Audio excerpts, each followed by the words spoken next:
आज तक के मुअज़्ज़ज़ नाज़रीन अस्सलाम वालेकुम। अब 60 किस्त मुल्लाहिदा फरमाएं। रत्ना खामोश बैठी आगे देख रही थी। तकरीबन आधे घंटे बाद हम जयपुर जाने वाली हाईवे पर पहुंच गए। रत्ना ने गर्दन घुमाकर देखा और फिर एकदम चीख उठी, अरे देखो। मैंने गर्दन घुमाकर देखा। खासी बुलंदी पर लगता था जैसे आतिश फिशां फट पड़ा हो। रोशन बाबू का बंगला पूरी तरह आग की लपेट में आ चुका था और शोले आसमान से बातें करते हुए लग रहे थे।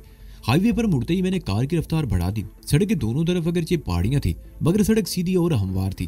कहीं कोई मोड़ आ जाता तो मुझे कार की रफ्तार कम करनी पड़ती। तकरीबन 1 घंटे बाद हम पहाड़ियों से निकलकर खुले में आ गए। सड़क की दोनों तरफ चटील मैदान था, बल्कि शायद रेगिस्तान था। ये तो मैं समझ गई हूँ कि हमारा रुख जयपुर की तरफ है। रत्ना ने मेरी तरफ देखते हुए कहा, लेकिन जयपुर में जाना कहाँ है? मेरा मतलब है कोई ठिकाना। तुम्हें याद होगा कि जब हम कन्या के फ्लैट में थे तो कन्या कुमारी ने बताया था कि उसकी एक कजन है जो जयपुर में महकमा सियासत में गाइड है। मैंने रत्ना की तरफ देखते हुए कहा, जयपुर में हम सबसे पहले उसको तलाश करेंगे। मेरा ख्याल उससे राब्ता करने में हमें ज्यादा दुश्वारी पेश नहीं आएगी। बगैर नाम के किसी को तलाश करना आसान तो नहीं होता, रत्ना ने कहा। तुम शायद कन्या कुमारी की सारी बातें भूल चुकी हो, लेकिन मुझे सब याद है। उसकी कजन का नाम तक याद है, मैंने जवाब दिया। औरतों की बातें बहुत याद रखते हो। अच्छा बताओ, क्या नाम बताया था उसने? रत्ना ने मुस्कुराते हुए पूछा। शिशावरी, मैंने जवाब दिया। ये इत्तेफाक है कि जब से मैं इस चक्कर में फंसा हुआ हूँ तो वास्ता औरतों ही से पड़ रहा है। सबसे पहले तो उमरकोट में वो हसीन नागन मिली थी जो मुझे बेमान बनाकर अपने घर ले गई और बेहोश करके रईस कुब्बू के आदमियों के हवाले कर दिया। फिर बेला से वास्ता पड़ा जो अब तक जारी है। माउंट आबू में अलका, अग्निहोत्री, मधु समित्री, ललिता और तुम, और तुम्हारा साथ अब तक चल रहा है। अब अगर मैं कहूँ कि तुम्हें भूल गया हूँ तो ये मेरी ज्यादती होगी। तुम मुझे भूल सकती हो? रत्ना के होंठों की मुस्कुराहट गहरी होगी। रोशन बाबू के बंगले में होने वाले खून खराबे का असर उसके ज़हन से जायल हो चुका था। कभी नहीं, मैंने जवाब दिया। तुम्हें कभी ना भूलने की बहुत सी वजूहात है। मसलन, उसने सवालिया निगाहों से मेरी तरफ देखा, मसलन ये कि तुम काबिले एतमाद हो। तुम्हें वफा कूट कूट कर भरी हुई है और तुम मुझे अच्छी लगती हो। मैंने कहा, क्या वाकई? रत्ना ने हल्का सा कहका लगाया। मैं तो समझी थी कि तुम मतलब बरारी के लिए अपने साथ मुझे रखे हुए हो और जब बेला के चक्कर से निजात मिल जाएगी तो मुझे भी चलता करोगे। अब तुम ज्यादती कर रही हो। मैंने रत्ना को घूरा। अब तो मैंने तय कर लिया कि अगर हम जिंदा सलामत बेला के चक्कर से निकल गए तो तुम्हें अपने साथ पाकिस्तान ले जाऊंगा। क्या तुम सच कह रहे हो? रत्ना की आंखों में चमक सी उभर आई। ये तो वक्त बताएगा, मैंने जवाब दिया। रत्ना मेरी तरफ देखती रही। चंद लम्हे खामोशी में गुजर गए और फिर गहरा सांस लेते हुए उसने सीट की पूंछ से टेक लगा ली और कंबल ऊपर तक खींच लिया। जयपुर हम कब तक पहुंचेंगे? उसने पूछा। सतीश मेहता ने बताया था कि तकरीबन 4 घंटों का रास्ता है। हमें सफर करते हुए 1.5 घंटा तो हो चुका है। मेरे हिसाब से सुबह होने तक हम जयपुर पहुंच जाएंगे, मैंने जवाब दिया। और ये कार? उसने पूछा। ये कार हमारे लिए डेथ वारंट है और इसे हम साथ लेकर नहीं घूम सकते, मैंने जवाब दिया। रास्ते में अगर किसी पुलिस पार्टी ने मामूल के मुताबिक चेक करने के लिए रोक लिया या जयपुर में सुबह सवेरे किसी जगह रोका गया तो मामले को संभाला जा सकता है, लेकिन उसके बाद ये कार हमारे लिए वाकई डेथ वारंट साबित होगी। इसलिए शहर में दाखिल होते ही हमें इससे निजात हासिल करनी होगी। मेरा ख्याल है सुबह भी शिशावरी को तलाश करने तक कार अपने पास रखने में कोई हर्ज तो नहीं होगा, रत्ना बोली। पागल हो गई हो क्या? मैंने उसे घूरा। कोठी को लगने वाली आग दूर तक देखी गई होगी। झील की तरफ में कांटे या पहाड़ियों पर दूसरे बंगलों में रहने वालों को सुबह सवेरे ही उस आतिशज़दगी का पता चल जाएगा। कोई ना कोई शहर में पुलिस को भी इतला दे देगा, या हो सकता है सुबह सतीश मेहता भी वहां आने का इरादा रखता हो। बहरहाल किसी न किसी तरह उसे सुबह पता चल जाएगा। उसे सूरत हाल का अंदाजा लगाने में दुश्वारी पेश नहीं आएगी और कार गायब पाकर वो समझ जाएगा कि हम जयपुर की तरफ ही गए हैं और वो फौरन टेलीफोन पर जयपुर इतला कर देगा और इस तरह इस कार की वजह से हम फौरन पकड़े जाएंगे। यानी बेला से मिले बगैर? रत्ना ने कहा। मेरे ख्याल में बेला से एक अलविदाई मुलाकात जरूरी है। अगर वो हमें तलाश ना कर सकी तो हम उसे तलाश करेंगे। तुम्हारा दिमाग तो नहीं खराब हो गया? मैंने उसे घूरा। तुम शायद भूल गए हो कि चरमपुर से निकलने के बाद पहाड़ों में बेला में कितनी जोरदार चित लगाकर भागी थी, रत्ना ने कहा। ओह, मेरे मुंह से गहरा सांस निकल गया। तो तुम्हारा मतलब वो सूटकेस? हाँ, रत्ना ने इस बात में गर्दन हिला दी। मैं वो सूटकेस हर कीमत पर बेला से वापस लेना चाहती हूँ, मैंने कहा। इस तरह तो एक नई जंग शुरू हो जाएगी और हमारे लिए यहाँ से निकलना मुश्किल हो जाएगा।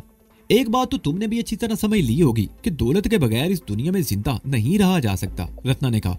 उस सूटकेस में इतनी दौलत है कि मैं जिंदगी भर कुछ करने की जरूरत नहीं रहेगी, इसलिए ठीक है, मैंने उसकी बात काट दी। जयपुर की सूरत हाल का जायजा लेकर ही कोई फैसला किया जाए। इस मर्तबा रत्ना ने कोई जवाब नहीं दिया। कार तेज रफ्तारी से महदूद और सीधी सड़क पर दौड़ती रही। हमें सफर करते हुए तकरीबन 2-2.5 घंटे हो चुके थे। सामने बहुत दूर फैली हुई रोशनियां नजर आ रही थी। वो जयपुर की हरगिज नहीं हो सकती थी। कोई बड़ा कस्बा या शहर था। रोशनियां बतदरीज करीब आती जा रही थी। वो रात का आखिरी पहर था। शहर पर सन्नाटा तारी था। अलबत्ता शहर में दाखिल होते ही चंद कुत्ते भौंकते हुए हमारे पीछे लग गए। उन्होंने कुछ दूर तक हमारा ताकुब किया, फिर शायद थक कर रुक गए। मैं कार को सड़क पर सीधा लेता चला गया। एक मोड़ पर दो आदमियों को देखकर मैंने उनके करीब कार रोक ली। वो दोनों इस इलाके के चौकीदार थे। दोनों के हाथों में लंबी लंबी लाठियां थी। ओ भैया, मैंने खिड़की का शीशा गिराकर उनकी तरफ देखते हुए कहा, जयपुर का रास्ता किस तरफ को है भैया? उनमें से एक कार के करीब आ गया। उसने कदर झुककर पहले रत्ना को देखा, फिर मेरी तरफ देखते हुए बोला, यहाँ से सीधा चले जाओ। एक चौक पर मारुति का बहुत बड़ा बोर्ड नजर आएगा, वहां से खब्बे को मुड़ जाना। उस सड़क पर और भी बहुत से मोड़ हैं, मगर तुम सीधे चले जाना। रेलवे फाटक पार करके तुम जयपुर जाने वाली सड़क पर पहुंच जाओगे। धन्यवाद भैया। मैंने उसका शुक्रिया अदा किया और कार आगे बढ़ा दी। मारुति का बोर्ड वाला चौराहा वहां से काफी दूर था। ये शहर मकराना जैसा तो नहीं था, लेकिन काफी बड़ा था। तकरीबन आधे घंटे बाद हम रेलवे फाटक पर पहुंच गए। रेलवे फाटक के आसपास भी आबादी थी। सड़क के दोनों तरफ दुकानें थी जो बज़ाहिर इस वक्त बंद थी, लेकिन चाय की 2-3 दुकानें खुली हुई थी। कुछ लोग भी उन दुकानों के सामने कुर्सियों पर बैठे हुए नजर आ रहे थे। ये मजदूर किस्म के लोग थे। रेलवे स्टेशन भी वहां से दाईं तरफ ज्यादा दूर नहीं था। मैंने चाय की एक दुकान से चंद गज आगे कार रोक ली। दुकान के एक मुलाजिम लड़का कार रुकते देखकर दौड़ आया। मैंने अपनी तरफ खिड़की का शीशा गिरा लिया। ए लड़के, 2 चाय लाओ, जरा अच्छी सी हो, मैंने उसकी तरफ देखते हुए कहा। तकरीबन 10 मिनट बाद चाय से भरे हुए 2 गिलास ले आया। एक मैंने रत्ना की तरफ बढ़ा दिया और दूसरा खुद ले लिया। चाय बहुत अच्छी थी और इस वक्त हमें तलब भी हो रही थी। हम इत्मीनान से बैठे चाय पीते रहे। गिलास तकरीबन 15 मिनट बाद खाली हुए थे। मैंने लड़के को बुलाकर दोनों गिलास उसके हवाले कर दिए। उसने स्पेशल चाय के 4 रुपए तलब किए थे। मैंने 5 का नोट उसके हाथ पर रख दिया और इंजन स्टार्ट करके कार आगे बढ़ा दी। तकरीबन आधे घंटे के सफर के बाद दिन का उजाला फैलने लगा। हमारे दोनों तरफ रेगजार था, जिसमें बहुत दूर कहीं कहीं दरख्तों के झुंड दिखाई दे रहे थे। ये वो मुकामात थे जहाँ थोड़ा बहुत पानी था और सब्जा उगाया था। धूप निकल आई और मजीद आधे घंटे बाद शहर के आसार दिखाई देने लगे। शहर बहुत बड़ा था और बहुत दूर तक फैला हुआ था। कलानुमा बाज इमारतें दूरी से नजर आ रही थी। जयपुर कला बंद शहर था। जब ये शहर आबाद हुआ था तो चारों तरफ सहरा की उड़ती हुई रेत और हमलावरों को रोकने के लिए बहुत बड़ी फसील बनाई गई थी। पहले तो ये शहर फसील के अंदर तक महदूद था, मगर फिर फसील के बाहर भी दूर तक फैलता चला गया। शहर अभी दूर था, मगर इस शहर में गाड़ियों की आमदोरफ्त शुरू हो गई। शहर की नवाई बस्तियों से गुजरते हुए हम बारोनक इलाके में पहुंच गए। उस तरफ एक लारी अड्डा भी था। मेरा ख्याल में कार यहीं छोड़ देनी चाहिए। मैंने रत्ना की तरफ देखते हुए कहा, राइफल कंबल में लपेटकर पिछली सीट पर डाल दो और पिस्तौल मुझे दे दो। रत्ना ने पिस्तौल मेरी तरफ बढ़ा दिया, जिसे मैंने पतलून की जेब में ठूंस लिया। रत्ना ने राइफल कंबल में लपेटकर कंबल पिछली सीट पर डाल दिया। मैंने कार की रफ्तार बहुत कम कर रखी थी और मुतजस्सिस नजरों से इधर उधर देख रहा था। इस वक्त सुबह के 7:30 बज रहे थे। बाजारों में अच्छी खासी गहमा गहमी हो रही थी। मैंने एक मुनासिब जगह देखकर कार रोक ली। नीचे उतरकर मैंने दरवाजे लॉक किए और चाबी जेब में डाल ली। तकरीबन 5 घंटे तक बैठ बैठ कर मेरी टांगे अकड़ गई थी। कार से उतरकर हम चंद मिनट वहीं खड़े आपस में बातें करते रहे और फिर एक तरफ चलने लगे। कई सड़कें और बाजार घूमकर हम वहां से बहुत दूर निकल आए। बाजार पूरी तरह खुल गए थे। हम एक रेस्टोरेंट में दाखिल हुए जिसके सामने हलवा पूरी और कचौरी वगैरह भी तली जा रही थी। नाश्ता करने के बाद भी कुछ देर तक वहां बैठे रहे और जब रेस्टोरेंट से निकले तो 9 बज चुके थे। रेस्टोरेंट के सामने ही 2-3 ऑटो रिक्शा खड़े थे। रत्ना पहले जयपुर आ चुकी थी और इस शहर के बारे में थोड़ा बहुत जानती थी। हम दोनों एक ऑटो रिक्शे में बैठ गए और रत्ना ने ड्राइवर को जंतर मंतर चलने का कह दिया। ऑटो रिक्शा मुख्तलिफ सड़कों पर दौड़ता रहा। एक चौक से रत्ना ने ड्राइवर को जंतर मंतर की तरफ जाने की बजाय सिटी पैलेस की तरफ चलने को कह दिया। अगर ये जंतर मंतर से भी सिटी पैलेस तक जाया जा सकता था, लेकिन रत्ना ने दूसरी तरफ जाने को तरजीह दी थी। उस तरफ गुंजान आबादी का इलाका था। तंग से बाजार और गलियां बाजारों में अच्छा खासा रश था। रत्ना ने एक जगह रिक्शा रुकवा ली और किराया देकर हम नीचे उतर आए। कहाँ जाने का इरादा है? मैंने पूछा। मुझे यूं लगता है जैसे कोई खास जगह तुम्हारे जहन में हो। हमें शिशावरी की तलाश है ना, रत्ना ने कहा। अगर हम महकमा सियासत के दफ्तर से मालूम करेंगे तो किसी की नजरों में आ जाएंगे। इस तरफ सिटी पैलेस है। गैर मुल्की सियाहों की पार्टियां इस तरफ आती रहती हैं। उनके साथ महकमा सियासत के गाइड भी होते हैं। हम किसी गाइड से शिशावरी के बारे में पूछ सकते हैं। गुड आइडिया, मैंने कहा। तुम्हारी अक्लमंदी की दाद जरूर दूंगा। मैं बेवकूफ कब थी? रत्ना ने मुझे घूरा। मैंने तुम्हें बेवकूफ कब कहा? मैंने मुस्कुराते हुए कहा। जबान से नहीं कहते मगर समझते हो, रत्ना ने भी मुस्कुरा कर कहा। ये तुम्हारी समझ है, मैंने कहा। इस मर्तबा रत्ना खामोश रही और हम पुरहुजूम बाजारों में से होते हुए सिटी पैलेस पहुंच गए। ये अजीमुशान महल सन 1716 में महाराजा जय सिंह सानमा ने तामीर करवाया और उसके एक हिस्से में आज भी शाही खानदान की रिहाइश है, जबकि एक हिस्से को म्यूजियम बना दिया गया है जो राजा मान सिंह के नाम से मंसूब है। इस वक्त 10 बजने वाले थे। कुछ शाह महल के मुख्तलिफ हिस्सों में घूम रहे थे। ये मुकामी सियाह थे जो हिंदुस्तान के मुख्तलिफ हिस्सों से आए थे। इनके साथ कोई ऐसा आदमी या औरत नजर आ रही थी जिसे गाइड समझा जा सकता था। हम भी इधर उधर घूमते रहे। तकरीबन आधे घंटे बाद गैर मुल्की सियाहों की एक पार्टी महल में दाखिल हुई। ये सब के सब यूरोपियन थे। इनके साथ एक अधेड़ उम्र हिंदुस्तानी औरत भी थी जिसका लिबास और उसके ऊपर लगा हुआ पीतल का बैज ये साबित कर रहा था कि वो महकमा सियाहत की गाइड है। वो गैर मुल्की सियाहों को महल के मुख्तलिफ हिस्सों के बारे में बता रही थी। हम भी उस पार्टी के साथ साथ चलते रहे। एक मौके पर मैं उस गाइड के करीब पहुंच गया। माफ करना देवी जी, मैंने हिंदुओं की तरह हाथ जोड़कर नमस्कार करते हुए कहा, शिशावरी देवी के बारे में कुछ बता सकती हैं? वो कहाँ मिलेगी? शिशावरी? खातून गाइड ने बारी बारी हम दोनों की तरफ देखते हुए कहा, वो तो 2 हफ्तों से छुट्टी पर है और मजीद 2-3 हफ्तों तक ड्यूटी पर आने की तवक्को नहीं। ओह, मैंने कहा, हम आगरा से आए हैं और उसके एक अजीज का पैगाम उस तक पहुंचाना चाहते हैं। क्या आप बता सकती हैं कि उनसे मुलाकात कैसे हो सकती है? मैं आपको शिशावरी के घर का पता बता देती हूँ, आप आसानी से पहुंच जाएंगे, खातून गाइड ने कहा और शिशावरी का एड्रेस समझाने लगी। आखिर में बोली, मैं भी बहुत दिनों से शिशावरी से नहीं मिल सकी। उससे कहिए कि कमला भी उसे पूछ रही है। जरूर कहूंगा, मैंने उसका शुक्रिया अदा करते हुए कहा। सिटी पैलेस से बाहर आकर हमें फौरन रिक्शा मिल गया। इस मर्तबा हमें सिविल लाइन के इलाके में जाना था, इसलिए हमें ड्राइवर को पता समझाने में ज्यादा दुश्वारी पेश नहीं आई। हमने जय महल पैलेस होटल से कुछ फासले पर रिक्शा छोड़ दिया। सिविल लाइन में जैकब रोड पर वाकई ये 5 स्टार होटल बहुत बड़े रकबे पर फैला हुआ था। हम रिक्शे से उतरकर होटल के साथ वाली सड़क पर मुड़ गए। जय महल पैलेस होटल के पिछली तरफ एक बहुत बड़ा पार्क था और उसके पीछे बंगले थे। हम पार्क में दाखिल होकर इधर उधर देखने लगे। पार्क के दाईं तरफ कोने में गार्डिनिया की बहुत ऊंची बाड़ लगी हुई थी। साफ लगता था कि ये बाड़ आंगन के तौर पर लगाई गई थी। इसके पिछली तरफ क्वार्टर टाइप की एक छोटी सी इमारत भी दिखाई दे रही थी। पार्क में रौनक थी, लोगों की आमदोरफ्त थी और बच्चे भी खेल रहे थे। हम पार्क की मुख्तलिफ रविशों पर से गुजरते हुए उस बाड़ के करीब पहुंच गए। बाईं तरफ अंदर दाखिल होने वाला रास्ता था जिस पर टाट का पर्दा लटका हुआ था। मैं बाड़ के करीब रुककर इधर उधर देखने लगा। रत्ना ने टाट का पर्दा उठाकर अंदर भी झांका था, मगर कोई आदमी दिखाई नहीं दिया था। अरे भाई, कोई अंदर है? उसने पर्दा उठाकर आवाज लगाई। अंदर से कोई जवाब नहीं मिला, लेकिन पार्क में से दूर से एक आदमी को तेज कदमों से इस तरफ आते देखकर मैं उस पर्दे से 2 कदम पीछे हट गया। उस आदमी की उम्र 50 के लगभग रही होगी। करीब से तराशे हुए बाल बिल्कुल सफेद थे। शेव भी गालबन 2-3 दिन से नहीं बनाया गया था। मूंछ भी बिल्कुल सफेद और खासी बड़ी थी, किनारों से नीचे को झुकी हुई थी। उसने सफेद मैली सी धोती और सफेद कुर्ता पहन रखा था। एक हाथ में खुरपी थी। मुझे समझने में देर ना लगी कि वो इस पार्क का माली था। सिटी पैलेस में उस खातून गाइड ने मुझे इस माली का नाम भी बता दिया था, जो इस वक्त मेरे ज़हन से निकल गया था। जी महाराज, तुमको इधर किससे मिलन का है? माली ने मेरे सामने आकर कहा, फिर रत्ना की तरफ देखने लगा। तुम इस पार्क के माली हो, तुम्हारा नाम क्या है? मैंने पूछा। यशविंदर महाराज, उसने जवाब दिया। हमें दरअसल शिशावरी देवी से मिलना है, वो यहीं रहती है ना? शिशावरी रहती तो यहीं है, पर आप कौन है, कहाँ से आए हैं महाराज? वो एक बार फिर बारी बारी हम दोनों की तरफ देखने लगा। हम आगरा से आए हैं, मैंने जवाब दिया। शिशावरी देवी के लिए एक पैगाम है जो हम उसी को बताएंगे। हम उससे मिल सकते हैं या नहीं? 1 मिनट रुको महाराज, हम पूछ कर आवे हैं, माली ने कहा और हमें वहीं रुकने का कहकर अंदर चला गया। यशविंदर की वापसी तकरीबन 5 मिनट बाद हुई। उस वक्त दोपहर के 2 बजने वाले थे।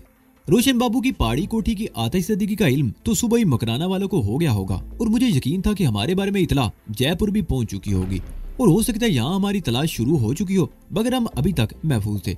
हम यशविंदर के साथ अंदर चले गए। गार्डिनिया की बाढ़ से घिरा हुआ ये कंपाउंड तकरीबन 20 गज चौड़ा और 40 गज लंबा था। इसके आखिर में 2 सर्वेंट क्वार्टर बने हुए थे। उन दोनों के सामने बरामदा एक ही था, लेकिन दरमियान में दीवार खड़ी करके उसे 2 हिस्सों में तकसीम कर दिया गया था। 2 कमरे उस दीवार के एक तरफ थे और 2 दूसरी तरफ। मैं बरामदे की तरफ बढ़ते हुए गर्दन घुमाकर इधर उधर देखने लगा।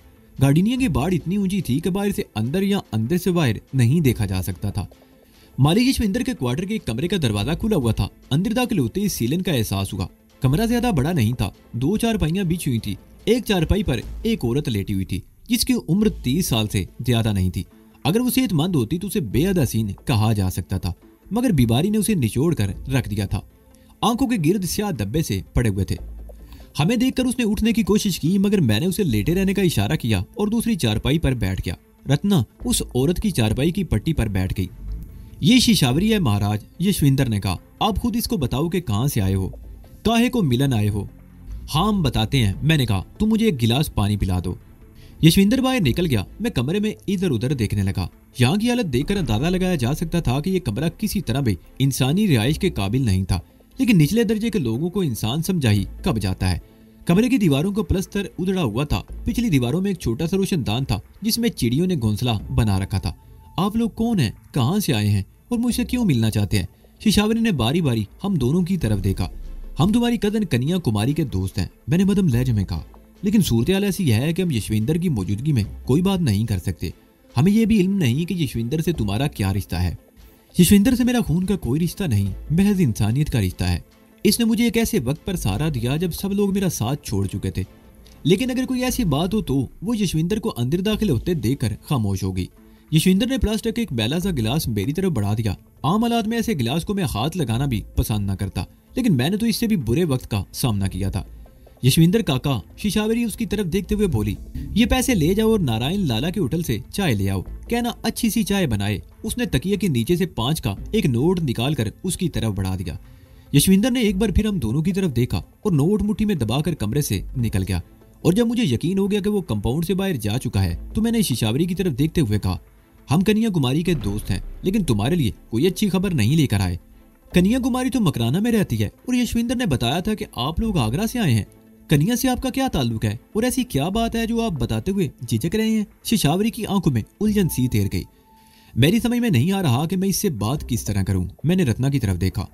बात दरअसल ये आई शिशावरी देवी। रत्ना ने उसका हाथ अपने हाथ में लेते हुए कहा, कन्या कुमारी कुछ अरसा जोधपुर में मेरे साथ रह रही थी। उन्हीं दिनों उसने मुझे तुम्हारे बारे में भी बताया था और उन्हीं दिनों एक आदमी ने कन्या कुमारी के साथ कुछ ज्यादती करने की कोशिश की थी। वो उसे किसी बात पर ब्लैकमेल कर रहा था। कन्या ने मुझे बताया कि असल मसला क्या है। उससे कुछ अर्सा पहले उस शख्स ने कन्या कुमारी के साथ प्रेम का नाटक रचाकर उसकी कुछ काबिले एतराज तस्वीरें खींच ली थी और वो उन्हीं तस्वीरों से उसे ब्लैकमेल कर रहा था। मैंने उसे पुलिस के हवाले कर दिया। कन्या कुमारी नौकरी छोड़कर जोधपुर से कहीं और चली गई और मैं भी कुछ अर्सा बाद आगरा चली गई। वो चंद लम्हों को खामोश हुई, फिर बात जारी रखते हुए कहने लगी, मैंने आगरे में शादी कर ली। ये मेरे पति हैं मदन लाल। उसने मेरी तरफ इशारा किया। चंद रोज पहले हम आगरा से जोधपुर गए थे। वहां से वापसी पर मुकराना रुक गए और इत्तेफाक से अगले रोज एक रेस्टोरेंट में कन्या कुमारी से मुलाकात हो गई। वो हमें अपने फ्लैट पर ले गई। मैंने उस रोज की उस बातों से अंदाजा लगा लिया कि वो कुछ परेशान है और फिर मेरे पूछने पर उसने बता दिया कि जिस शख्स को जोधपुर में पुलिस के हवाले किया था उसका ताल्लुक बहुत बड़े गैंग से है। उस गैंग में कुछ पुलिस ऑफिसर भी शामिल है और बेला नाम की औरत भी, जिसके ताल्लुकात बहुत ऊपर तक हैं। ये लोग भोली बाली खूबसूरत लड़कियों को फांस कर उन्हें अपने घिनौने मकासद के लिए इस्तेमाल करते हैं। उन लोगों को किसी तरह पता चल गया कि कन्या कुमारी मुकराना में है। उन्होंने उसे ढूंढ निकाला और एक बार उसे फिर ब्लैकमेल करने की कोशिश की जाने लगी। मैं कन्या कुमारी को लेकर सतेश मेहता नामी एक पुलिस ऑफिसर के पास पहुंच गई। उसने हमारी मदद का वादा कर लिया, लेकिन अगले ही रोज हमें पता चला कि सतेश मेहता नामी वो पुलिस ऑफिसर भी उस गैंग में शामिल है। वो कन्या कुमारी को किसी तरह बैला फिसलाकर मुकराना से तकरीबन 20 मील दूर एक पहाड़ी बंगले में ले गया। मुझे पता चला तो हम भी उन्हें तलाश करते हुए वहां पहुंच गए। वहां बेला नाम की वो औरत भी मौजूद थी। वो लोग कन्या कुमारी की बॉलीवुड फिल्म बनाना चाहते थे। उसके लिए उस पर तशद्दुद भी किया गया। हमने कन्या कुमारी को वहां से लेकर भागने की कोशिश की, मगर हमें भी बंगले में घेर लिया गया। फायरिंग का तबादला भी हुआ, जिसके नतीजे में एक गोली कन्या कुमारी के सीने में लगी। कन्या कुमारी ने मेरी गोद में दम तोड़ा था। आखिरी सांस लेने से पहले उसने कहा था कि हम अपनी जान बचाकर जयपुर शिशावरी के पास चले जाएं, वो हमारी मदद करेगी। हम बड़ी मुश्किल से वहां से जान बचाकर भागे हैं और यहाँ आ गए हैं। हम पुलिस के पास नहीं जा सकते क्योंकि उस गैंग में पुलिस ऑफिसर भी शामिल है और जाहिर है उनकी वजह से पुलिस हमारी कोई मदद नहीं करेगी, बल्कि उल्टा हमको फंसाने की कोशिश करेगी। मैं तो खुद हालात की डसी हुई हूँ, तुम लोगों की क्या मदद कर सकती हूँ? तुम्हें देखते ही हमें तुम्हारे हालात का अंदाजा हो गया था, मैंने उसके चेहरे पर नजरें जमाते हुए कहा। लेकिन तुम इतना तो कर सकती हो कि हमें चंद रोज यहाँ पनाह दे दो। मेरा मतलब है हम चंद रोज तक पुलिस की नजरों में नहीं आना चाहते। यूं तो हम कहीं भी जा सकते थे, लेकिन यहाँ आने का मकसद ये है कि उन लोगों से कन्या कुमारी की हत्या का बदला लिया जाए और हम उस वक्त तक यहाँ से नहीं जाएंगे जब तक मुजरिमों को कैफरे किरदार तक न पहुंचा दिया जाए। कन्या कुमारी बहुत अच्छी लड़की थी, तुम्हारी बहुत तारीफ करती थी। उसने बताया था कि तुम भी किसी किस्म की ज्यादती का शिकार रही हो और तुम्हारे साथ भी नाइंसाफी होती रही है।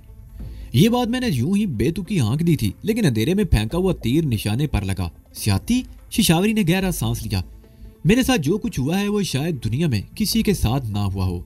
बहरहाल मैं यशविंदर काका से कहूंगी कि तुम लोगों को चंद रोज यहाँ रहने दे और ये भी कि हमारे बारे में किसी को पता ना चले कि हम यहाँ हैं। मैंने कहा बस 2-4 दिन की बात है। वो ताकतवर लोग हैं, जब तक मैं उनके मुकाबले पर कदम ना जमा लूं हम खुलकर उनके सामने नहीं आ सकते और इसी दौरान हम तुम्हारा इलाज भी करवाएंगे। यहाँ की हालत देखकर मुझे अंदाजा हो रहा है कि तुम्हारे माली हालात भी कुछ अच्छे नहीं हैं। परेशान होने की जरूरत नहीं, सब ठीक हो जाएगा। शिशावरी गहरा सांस लेकर रह गई। रत्ना कुछ कहना चाहती थी, मगर उस वक्त यशविंदर अंदर दाखिल हुआ। तुम अपने मेहमानों से बातें करो बेटा, मैं तेरा पार्क का एक चक्कर लगा कर आता हूँ। यशविंदर से तुम्हारा क्या रिश्ता है? मैंने एक बार फिर अपना सवाल दोहरा दिया। कोई नहीं, शिशावरी ने कहा, मैं भी कन्या कुमारी की तरह फरेब का शिकार हुई हूँ। कन्या को तो मौत ने निजात दिला दी, मगर मेरी निजात न जाने कब हो। वो चंद लम्हों को खामोश हुई, फिर बात जारी रखते हुए कहने लगी, बचना से मेरी मुलाकात शिमला में हुई। मैं वहाँ एक होटल में मुलाजिम थी और बचना सैरो तफरी के लिए वहाँ आया था और हमारे होटल में ठहरा हुआ था। उसे कमरे में सर्विस मैं ही देती। वो आया तो 3-4 रोज के लिए था, मगर 1 महीने तक वहाँ रुका रहा। मैं ड्यूटी के बाद अक्सर उसके साथ घूमती रहती। वो मुझे पसंद करने लगा था। वो बहुत शरीफ आदमी था। उसने मुझे कभी छुआ तक नहीं था। एक रोज उसने मुझे शादी की पेशकश कर दी, जिसे मैंने कबूल कर लिया। हमारी शादी शिमला में ही होगी और जब वो मुझे लेकर जयपुर वापस आया तो उसके घर वालों ने मुझे बहू तस्लीम करने से इनकार कर दिया और मुझे धक्के देकर घर से निकाल दिया। बचना ने भी घर छोड़ दिया। उसने मुझे अलग मकान ले दिया और खुद भी मेरे साथ रहने लगा। चांदी रोज बाद ये इंकशाफ हुआ कि बचना की मंगनी हो चुकी थी और कुछ ही अरसे बाद शादी होने वाली थी। लड़की वालों को जब पता चला कि बचना ने मुझसे शादी कर ली है तो उन्होंने हंगामा खड़ा कर दिया। वो लोग मुझे भी धमकियां देने लगे कि मैं इसे छोड़कर चली जाऊं, मगर मेरा पति मेरे साथ था। हम दोनों डट गए। बचना के पिता ने उसे अपनी जायदाद से आग तो कर ही दिया था, लेकिन लड़की वाले हमारी जानों के दुश्मन हो गए। उनका कहना था कि बचना ने उनकी लड़की को छोड़कर उन्हें जलील किया है, इसलिए वो उसे भी जिंदा नहीं छोड़ेंगे। और फिर एक रात उन्होंने पेट्रोल छिड़क कर हमारे घर को आग लगा दी। बचना उन दिनों ज़हनी तौर पर बहुत ज्यादा परेशान था। उसे रात को नींद भी नहीं आती थी। उसने ख्वाब और गोली खाई हुई थी। आग एकदम फैल गई। मेरी आंख खुल गई। मैंने बचना को जगाने की कोशिश की, मगर कामयाब ना हो सकी। उस पर ख्वाब और गोली का असर था। मैं उसे किसी न किसी तरह घसीट कर कमरे के बाहर दरवाजे तक ले आई, लेकिन लकड़ी की एक जलती हुई टुकड़ी मेरे ऊपर गिरी। मेरे कपड़ों को आग लग गई। बाहर लोग जमा हो गए। शोर हो रहा था। 2 आदमी अंदर घुस आए और वो मुझे खींच कर बाहर ले आए। उन्होंने बचना को भी बचाने की कोशिश की, लेकिन लकड़ी का एक बड़ा जलता हुआ शैतीर उसके ऊपर आ गिरा। वो लोग बचना को बचाने में कामयाब ना हो सके। मुझे हॉस्पिटल में होश आया, जहाँ दूसरे दिन मुझे बताया गया कि सब कुछ जलकर राख हो चुका था। बचना भी। उस शहर में बिल्कुल अकेली थी। कोई मुझसे हमदर्दी जिताने वाला नहीं था। बचना के पिता और उसकी साबिक मंगेतर के घर वालों ने मुझे फंसाने की कोशिश की। उन्होंने मुझ पर इल्जाम लगाया कि बचना को मारने के लिए मैंने आग लगाई थी। मैंने उनके खिलाफ कानून का सहारा लेने की कोशिश की, मगर वो दौलतमंद लोग थे। उनके ताल्लुकात बहुत ऊपर तक थे। मुझे पुलिस के जरिए डराया धमकाया गया। पुलिस तरह तरह से मुझे परेशान करती रही। 6 महीनों बाद अदालत ने मुझे इस इल्जाम से बरी कर दिया और उस आतिशज़दी को एक इत्तफाकी हादसा करार दे दिया। मैं बहुत चीखी चिल्लाई कि ये इत्तफाकी हादसा नहीं था, मगर मेरी एक ना सुनी गई। मैं बिल्कुल अकेली रह गई। उस रोज मैं अदालत के गेट के पास खड़ी रो रही थी कि मुझे यशविंदर मिल गया। हमदर्दी के 2 बोल सुनकर मैं फूट फूट कर रोने लगी। ये मुझे अपने साथ ले आया और मुझे अपनी बेटी की तरह अपने पास रखा। मैंने टूरिज्म गाइड का 1 साल का कोर्स कर लिया और मैं पिछले 1 साल में महकमा सियाहत में मुलाजिम हूँ। कभी काम मिलता है और कभी कई रोज तक बेकार बैठी रहती हूँ। मैं जो कुछ भी कमाती हूँ यशविंदर के हवाले कर देती हूँ। पिछले 1 हफ्ते से बीमार पड़ी हूँ। इसमें शुबा नहीं कि हमारे माली हालात बहुत दिगरगो हैं, मगर यशविंदर काका ने मेरे इलाज में कोई कसर नहीं छोड़ी। वो हर दूसरे दिन मुझे सरकारी डिस्पेंसरी में ले जाता है, मगर तुम जानते हो कि सरकारी डिस्पेंसरियों में किस किस्म का इलाज होता है। दवाएं तो डिस्पेंसरी वाले बेचकर खा जाते हैं और मरीजों को डिस्प्रीन की पुड़ियां और रंगीन पानी घोल कर दे दिया जाता है। आराम कैसे आएगा? तुम्हारा मर्ज क्या है? मैंने सवालिया निगाहों से उसकी तरफ देखा। मर्ज तो बहुत मामूली है, उसने गहरा सांस लेते हुए जवाब दिया। जिगर बढ़ गया है। मुनासिब इलाज हो तो 2 दिन में ठीक हो जाता है, मगर एक वेद की दी गई गलत दवाई से उल्टियां शुरू हो गई, जो मुसलसल 3 दिन तक जारी रहीं। अब उल्टियां तो बंद हो गई हैं, मगर उसके साथ दूसरी 4 तकलीफें शुरू हो गई हैं। परेशान मत हो शिशावरी, रत्ना ने उसके हाथ पर हाथ रख दिया। मैं आज शाम तुम्हें डॉक्टर के पास ले चलूंगी। हम तुम्हारा इलाज कराएंगे। तुम 2-4 रोज में ठीक हो जाओगी। मगर कुछ नहीं। रत्ना ने उसे कुछ कहने का मौका नहीं दिया। हमें गैर मत समझो। कन्या कुमारी मेरी बहुत अच्छी दोस्त थी। मेरी छोटी बहन की तरह हम मुकराना वापस भी जा सकते थे, मगर उसके बदले की आग हमें यहाँ ले आई है। वो पुलिस ऑफिसर सतेज मेहता जयपुर का ही रहने वाला है, और वो लड़की बेला, उसने भी जयपुर को अपनी सरगर्मियों का मरकज बना रखा है। हम जब तक उन दोनों से कन्या कुमारी के खून का बदला नहीं लेंगे यहाँ से जाएंगे नहीं। तुम बस इतनी मेहरबानी करो, यशविंदर काका को समझा दो कि हम तुम्हारे रिश्तेदार हैं और आगरे से आए हैं। वो बाहर हमारे बारे में किसी को ना बताए। मैं यशविंदर काका को समझा दूंगी दीदी, शिशावरी ने कहा। वो बहुत अच्छा आदमी है। अगर वो मुझे सारा ना देता तो पता नहीं मेरा क्या हशर होता। उसे तो खुशी होगी कि मेरा कोई हमदर्द यहाँ आया है। और ये बात भी जहन में रखो, रत्ना ने कहा, हम तुम्हारे साथ होने वाली ज्यादती का बदला भी लेंगे। तुम्हारा पति तो इस दुनिया में नहीं रहा, मगर तुम्हारे ससुराल वालों से तुम्हारा हक जरूर दिलवाएंगे। पर इस सिलसिले में तुम जरा खामोशी रहना। पहले हमें कन्याकुमारी वाले बसले से निमट लेने दो, फिर देखना तुम्हारा ससुर किस तरह यहाँ आकर तुम्हारे कदमों पर गिरता है। हम काफी देर तक बातें करते रहे, फिर रत्ना उठकर कमरे की सफाई करने लगी। 2 बजे के करीब यशविंदर काका आ गया। वो हैरत से मुझे और रत्ना को काम करते हुए देखने लगा। यशविंदर काका, ये मेरे एक स्वर्गबाज जीजा के रिश्तेदार हैं। इन्हें मेरे बारे में पता चला तो आए हैं। ये चंद रोज यहाँ रहेंगे, तुम्हें कोई एतराज तो नहीं होगा? मुझे भला क्यों एतराज होगा बेटा, यशविंदर ने कहा। ये तो भगवान की कृपा है कि तुम्हारे अपने तुम्हारे पास आ गए हैं।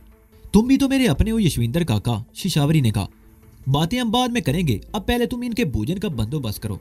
देखो इन लोगों ने आते ही झाड़ पोंछ शुरू कर दिया। मेरी कोई बात सुनते ही नहीं। यशविंदर खामोश ही रहा। मैंने जेब से 50 रुपए निकालकर जबरदस्ती उसकी मुट्ठी में दबा दिए। यशविंदर काका, अभी तो तुम किसी होटल से खाने को कुछ ले आओ, फिर शाम को कुछ चीजें ले आना।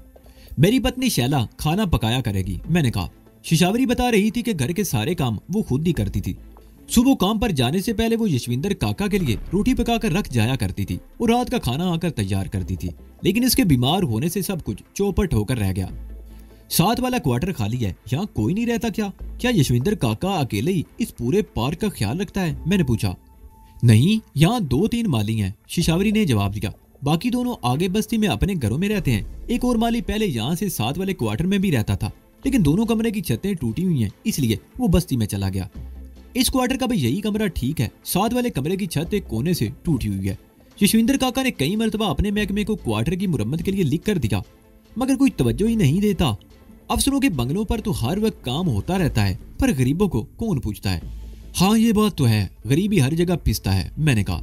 रत्ना ने घर का नक्शा ही बदल दिया था। शिशावरी बात बात पर हमारा शुक्रिया अदा कर रही थी। मैं इस वक्त बरामदे में एक कुर्सी पर बैठा हुआ था। रत्ना ने शिशावरी को भी बरामदे में चारपाई पर बिठा दिया। बाहर पार्क की तरफ बच्चों वगैरह की शोर की आवाजें सुनाई दे रही थी। मैंने उठकर बाड़ में एक जगह से झांका। पार्क में बड़ी रौनक थी। सैकड़ों की तादाद में लोग मौजूद थे। बच्चे भी शोर मचाते हुए एक दूसरे के पीछे भाग फिर रहे थे। मैं दोबारा बरामदे में आकर कुर्सी पर बैठ गया। लेडी डॉक्टर का क्लिनिक कहाँ है? मैंने शिशावरी से पूछा। उस तरफ पार्क के साथ सड़क के दूसरी तरफ, उसने हाथ से इशारा करते हुए बताया। डॉक्टर इंजेला 6 बजे आती है। रत्ना तुम्हें साथ ले जाएगी, और हाँ, अगर तुम्हारे पास फालतू कपड़े हों तो एक जोड़ा रत्ना को 2-4 दिन के लिए मुस्तार दे दो, मैंने कहा। मेरे पास 4-5 जोड़े हैं, दीदी कोई सा भी पहन ले, मेरे ख्याल में मेरे कपड़े से पूरे आ जाएंगे, शिशावरी ने जवाब दिया। रत्ना उसे सहारा देकर अंदर ले गई और चारपाई के नीचे से ट्रंक निकाल कर खोल दिया और उसमें रखे हुए कपड़ों का जायजा लेकर एक जोड़ा निकाल लिया। पानी का ड्रम आंगन में रखा हुआ था। रत्ना शिशावरी को एक बार फिर बाहर ले आई, उसका मुंह हाथ धुलाया और अंदर ले जाकर उसके कपड़े तब्दील किए और फिर खुद तैयार होने लगी। रत्ना को देखकर मेरे ऊँटों पर खफीफ सी मुस्कुराहट आ गई।